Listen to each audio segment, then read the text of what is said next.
From the nation's capital, Eye on Washington with Marilee Joyce. A weekly discussion about the federal issues most important to Nevada. And now, from Washington, D.C., here's Marilee Joyce. Well, good day to you. I'm Marilee Joyce, and this is Eye on Washington, the only statewide Nevada news program produced in Washington, D.C. Every week, Eye on Washington takes you straight to Capitol Hill for a discussion with Nevada's delegation and other leaders about the federal matters that matter to you. Today's topic, he says conservationists and sportsmen can agree on this public lands management idea. We're going to find out why one Nevada U.S. congressman is pushing for a bill he says is a common sense solution to a years-old battle. And that leader is my guest today, Nevada U.S. Congressman Mark Amodei. Thanks so much for being here today. Thanks for having me, Marilee. Thank you. Well, it took 2 years to bring it about, but now it's being heralded as the gold standard for community-based wilderness proposals. And today on Eye on Washington, we'll tell you about bipartisan legislation that's aimed at protecting thousands of acres of public lands for sportsmen and conservationists alike. We'll tell you why my guest is especially involved in fighting for the passage of this bill. And we'll tell you a bit about his membership on the House Natural Resources Committee, whose jurisdiction includes our public lands. Last November, as a Congress that couldn't agree on much of anything, argued right up into the recess, the 5 members of Nevada's congressional delegation, they united together to introduce a bill designating 26,000 acres in the northwestern Nevada Pine Forest Range as federally protected wilderness. The Pine Ridge Recreation Enhancement Act is the result of a 2-year-long local effort. Humboldt County landowners, sportsmen, conservationists, and other stakeholders developed the proposal through a series of public meetings and then presented it to the delegation with broad community support. Now, we're going to detail the bill a bit in our next segment, but we're going to focus first on the unique way it came to be. All our delegation members have praised it as the product of hard work by local Nevadans and not something initiated in Washington. And both the Nevada State Legislature and the Secretary of Interior praised the inclusive local process that led to the bill being the gold standard for how best to develop wilderness-related bills. And my guest made a point about that in a statement he made last November when he said, quote, "It's important to recognize that the Pine Forest Wilderness Act is a community-driven plan that represents the consensus of Humboldt County shareholders on how to preserve this pristine wilderness while protecting and enhancing its historic uses. This model approach demonstrates that common-sense solutions to our public land designations are possible when Nevadans have a seat at the table." And Congressman, here's a statement I liked from Congressman Heck as well. He said, quote, "Rather than risking a plan developed and managed by bureaucrats in Washington, folks in Humboldt County took action and created a detailed management plan that works for them and helps protect Nevada's environment." And that was key to you, the person who actually represents the area that's affected by this, right? Yep.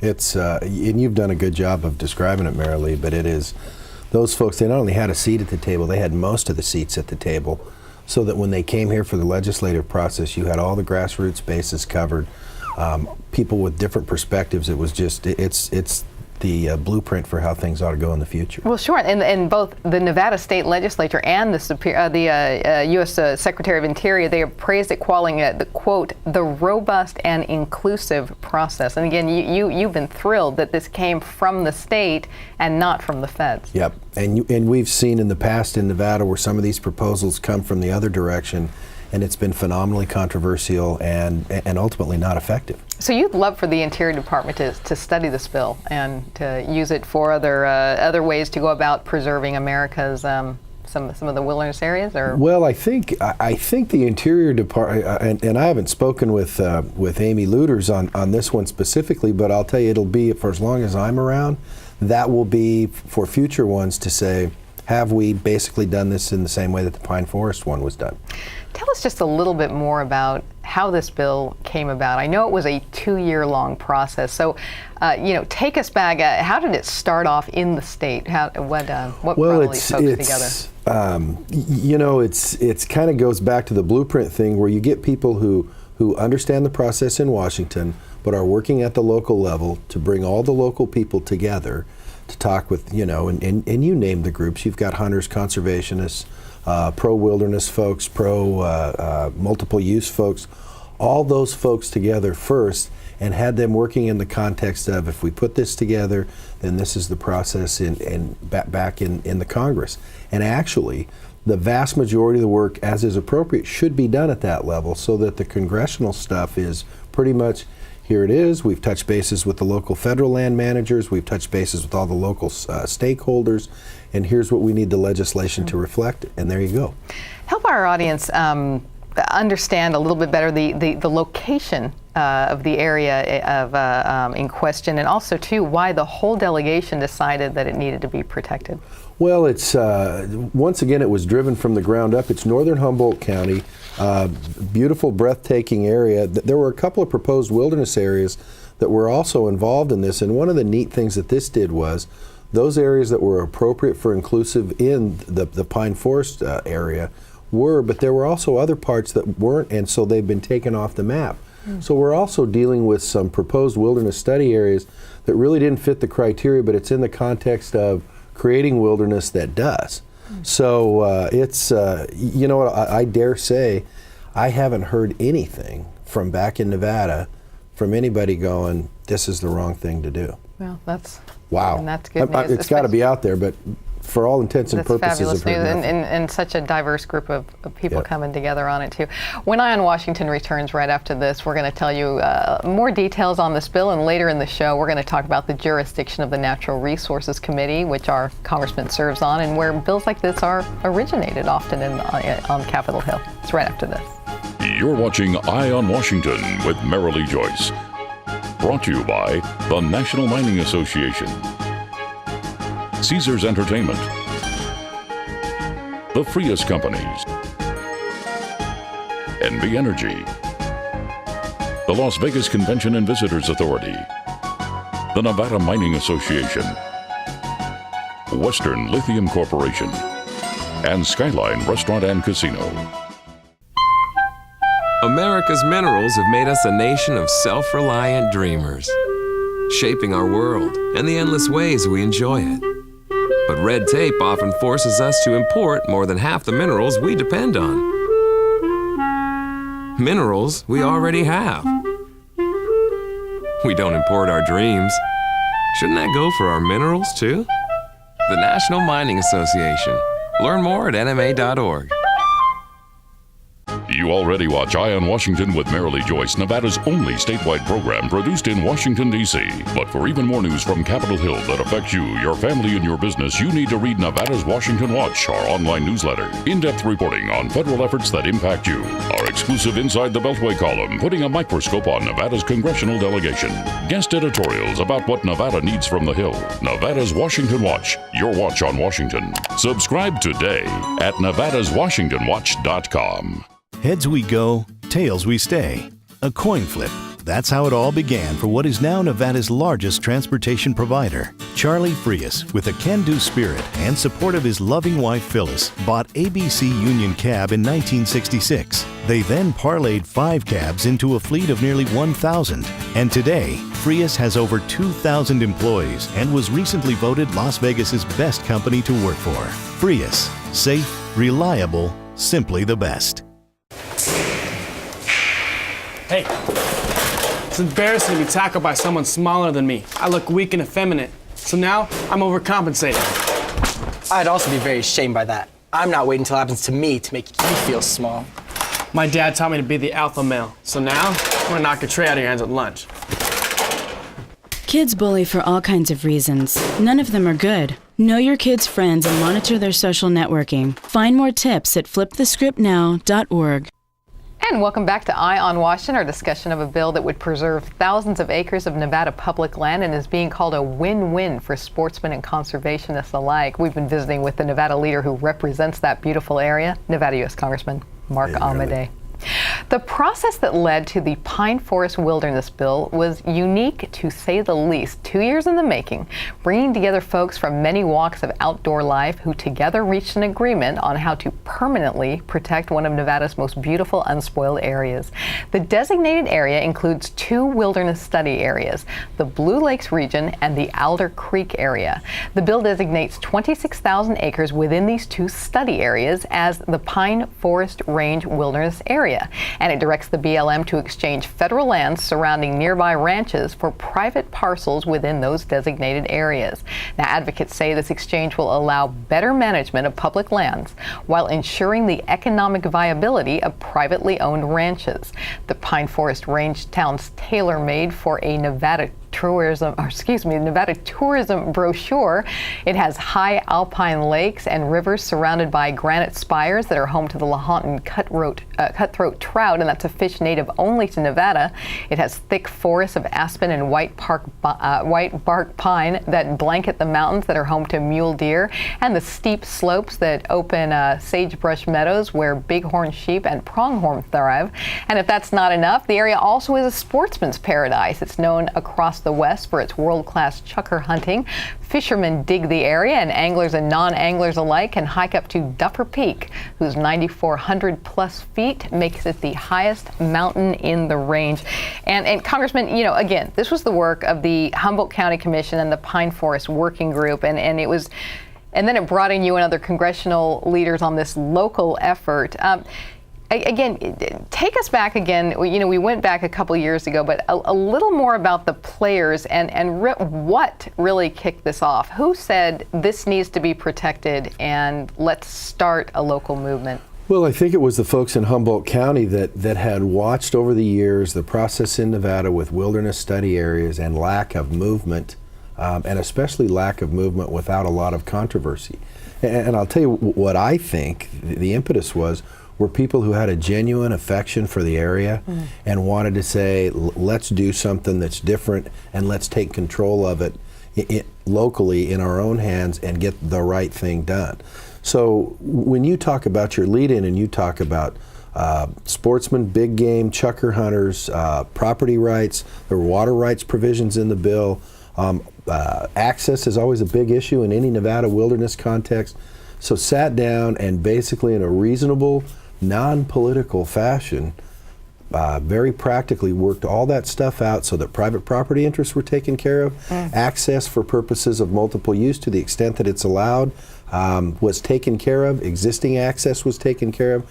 And where those things were thought to be inconsistent, then people were basically put in a position where they got similar types of property rights outside the area that allowed them to continue doing what they want in exchange for giving up their rights inside the area. And as you pointed out in our last segment, it is amazing that you're not hearing a peep of this isn't quite right, because especially when it's a lands or environmental issue, you do.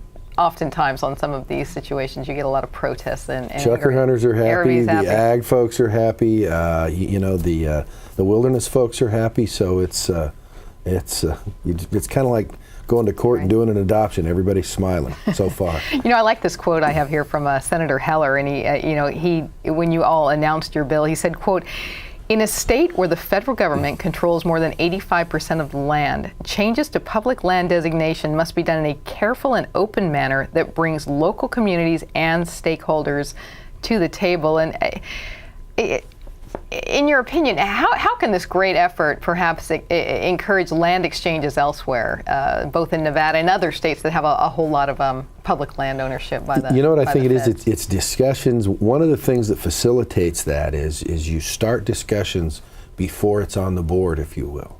Because if something's on, we had a fairly negative experience with Esmeralda, Lyon, and Mineral counties a few years ago, where actually there was never a bill back here, but there was the perception that things were going, and maps were being circulated, and it was awful. And so before you get to the map stage or this or that, it's like, get the folks together, have them start talking when it's free, if you will, as opposed to this map or that map, or we need an amendment. It's like it's still in the formative stages. Then I think people's blood pressure is a lot lower, and where you can go is pretty much unlimited. As we wind down this segment, is there anything else important about your bill that I didn't get to? And I'm assuming the delegation certainly is showing the bipartisan support. Is there any opposition that you know on the Hill or anybody? None that I'm aware of yet. I think the most important thing for us in Nevada is this. This is the way to do it. Now, it doesn't mean that there's not other ways, but this is a way that has proven remarkably non-controversial. And when we look at public lands bills over the last decade or two in Nevada, there has always been plenty of opportunity for controversy, and so this is notable. We're going to talk about the committee you're on that deals with public land and a whole lot of other things that Nevadans care about, and that's right after this. Stay with us.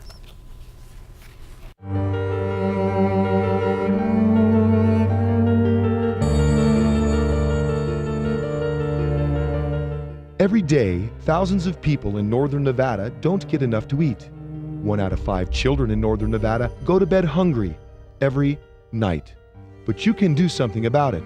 Catholic Community Services of Northern Nevada has been providing help and creating hope in our community for more than 65 years. By donating food, time, or money, you can make a difference in a hungry person's life. When you make your generous donation to St. Vincent's Dining Room and St. Vincent's Food Pantry, you're helping to fight the scourge of hunger in northern Nevada. In these tough economic times, now more than ever, we need to help those less fortunate. To find out how you can donate to St. Vincent's Dining Room and St. Vincent's Food Pantry, call, click, or stop by, and together we can end hunger in northern Nevada.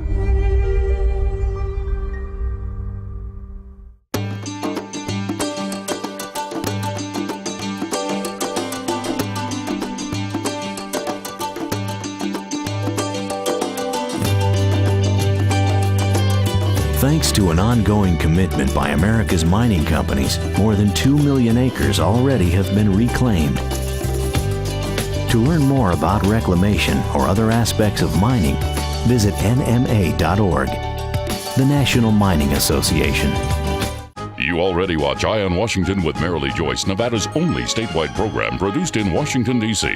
But for even more news from Capitol Hill that affects you, your family, and your business, you need to read Nevada's Washington Watch, our online newsletter. In-depth reporting on federal efforts that impact you. Our exclusive Inside the Beltway column, putting a microscope on Nevada's congressional delegation.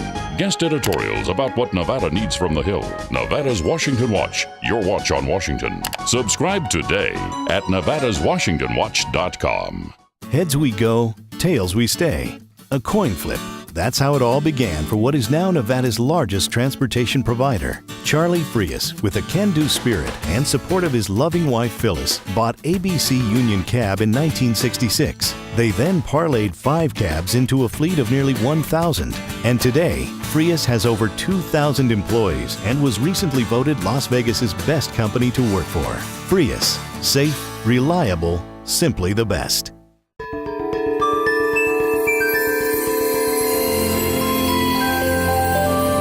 How will new energy technology make our lives better?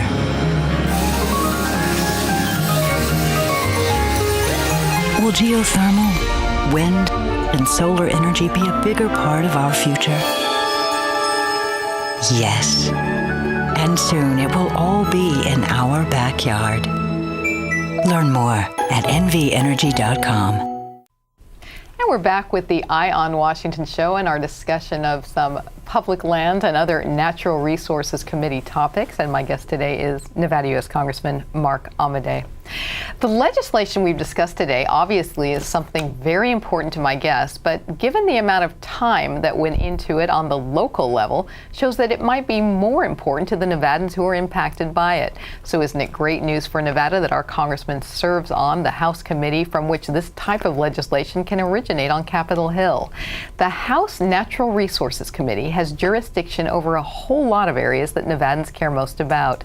There are 20 areas of committee jurisdiction, so I'll highlight just a handful of the ones you might be more interested in, and my guest will let me know if I've missed any biggies. Public lands, mining interests generally, mineral resources of public lands, fisheries and wildlife, interstate compacts relating to apportionment of water for irrigation purposes, irrigation and reclamation, including water supply for reclamation projects, and easement of public lands for irrigation projects, and relations with Native Americans and Native American tribes. And actually, Congressman, there's a whole lot more. If we get time in this segment, I'll touch on some of the more national in focus topics. But let me put it this way. I'm going to take 3 guesses why you so much wanted this assignment, which you talked about even during the election. You were excited to hope that if you were elected, you'd get on natural resources. I'm going to guess mining, water, lands. And this could pretty much be called the Nevada Issues Committee, couldn't it? You're warm so far. You're doing well. There wasn't an opening on the committee. And when you come in the middle of a session like I did, that's something that usually closes that door. I owe, and the state owes, a tremendous vote of, or tremendous word of thank you to Representative Fleischman from Tennessee, who was a freshman on the committee who voluntarily stepped aside to open a seat. And the reason he did it, of course, was, or one of the things that was influential on him is, here's a district that's 85% owned by the federal government. So when you talk about the things that you profiled in the lead-in, it's like those are all magnified in importance tremendously when you're 85% federal jurisdiction land. And so the fact that he said, I'm going to do this because I think you should be there, and that the leadership supported it, I will just tell you what I've told him is, anytime you need your car washed, you let me know. If you need your lawn mowed, anything else like that, yard work in Tennessee, I'm there for you. Tell us a little more about why Nevadans should care so much that you're on this. Well, it's the primary jurisdiction for federal land use. That's BLM and Forest Service. You touched on the water issues, tribal issues, anything that relates to minerals, all that stuff, energy production. So when you talk about land management in a Nevada CD2 sense, it's 85% of that land's jurisdiction goes pretty much through this committee. You've said you have a big interest in public lands, and of course you've touched on some stuff in the past about water. I do want to tell our Eye on Washington audience that I might have touched on this in a previous show. The congressman and I actually met about 3 or 4 years ago. You actually flew to Washington when you were head of the Nevada Mining Association. You did a one-on-one with me on mining issues. So I know that when you were rallying, lobbying, whatever word we want to use to get on this committee, I know that mining was a big thing for you, wasn't it? And you have a lot of expertise in mining. Well, it's I don't have a lot of expertise. The mining people will tell you that, but I've got enough to be dangerous.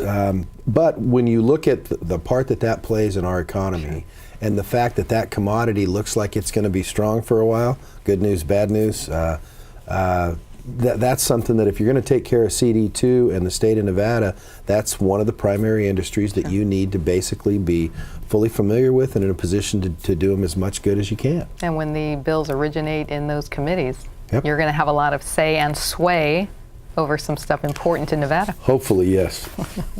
Just for fun, some of the other oversight, I tell my audience quickly, the committee also covers forfeiture of land grants, the geological survey, which is always in the news, or not always, but where the lines are in most of our state. The international fishing agreements, marine affairs, oceanography, the transatlantic oil pipeline, preservation of prehistoric ruin, which I found interesting. Here's an interesting one. Petroleum conservation on public lands and conservation on the uranium supply in the United States. Who knew? Well, it's an interesting committee because within the last few weeks, we've had hearings on drilling on the outer continental shelf. When you talk about energy issues, we've had hearings, oversight of Department of Interior. Mr. Salazar, Nevada's Bob Abbey for BLM was there. Just left a hearing with the Fish and Wildlife Service on the Endangered Species Act, with the sage-grouse stuff going on in Nevada, tremendous importance in CD2. So too bad you won't be busy. It's just been, like I said, anytime Mr. Fleischman needs his car washed, I'm there for him. Great. I'm sure Nevadans are glad too. We're going to be right back with the closing segment of Eye on Washington, our mailbag segment, right after this.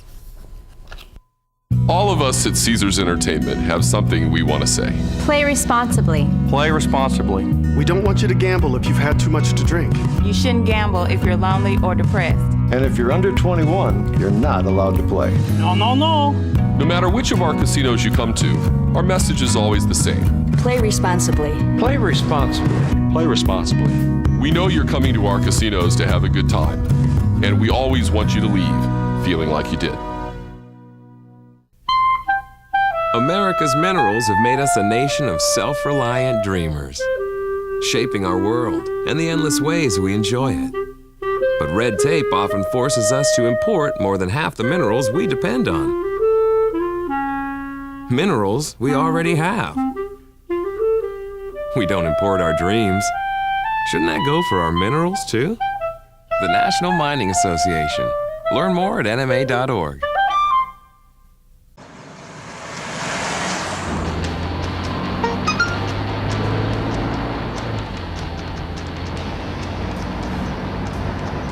The average text takes your eyes off the road for nearly 5 seconds.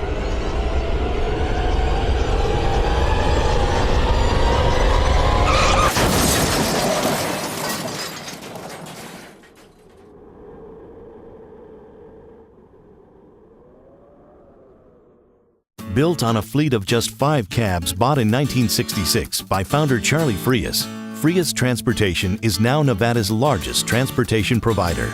Today, Frias has a fleet of nearly 1,000 vehicles and more than 2,000 employees. As an industry and community leader, Frias continues to create the future of transportation technology and management and actively supports the community, continuing the legacy of quality service in the Las Vegas Valley. Simply the best.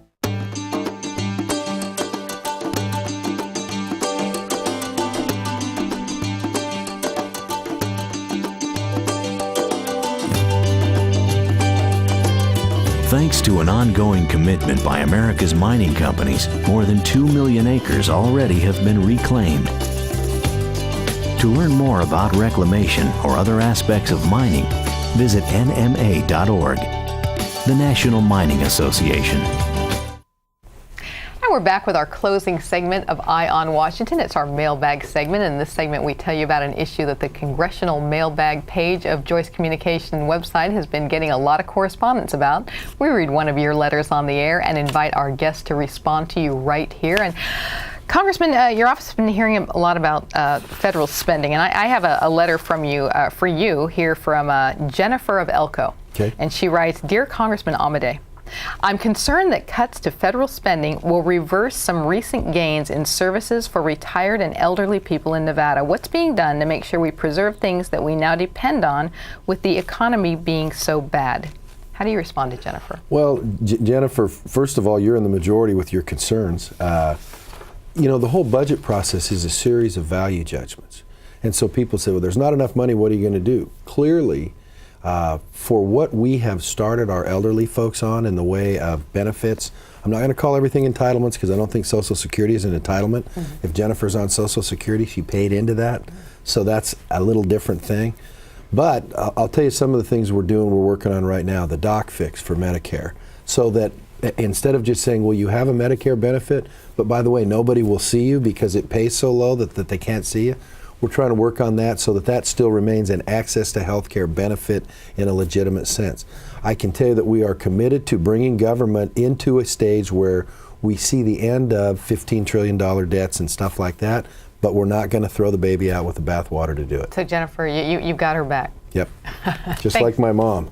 Thanks so much for being here today on all of this. Thank you, appreciate it. That does wrap up this week's Eye on Washington. Please join us next time when we talk about more congressional matters that especially matter to you in Nevada. I'm Marilee Joyce in Washington. Good day.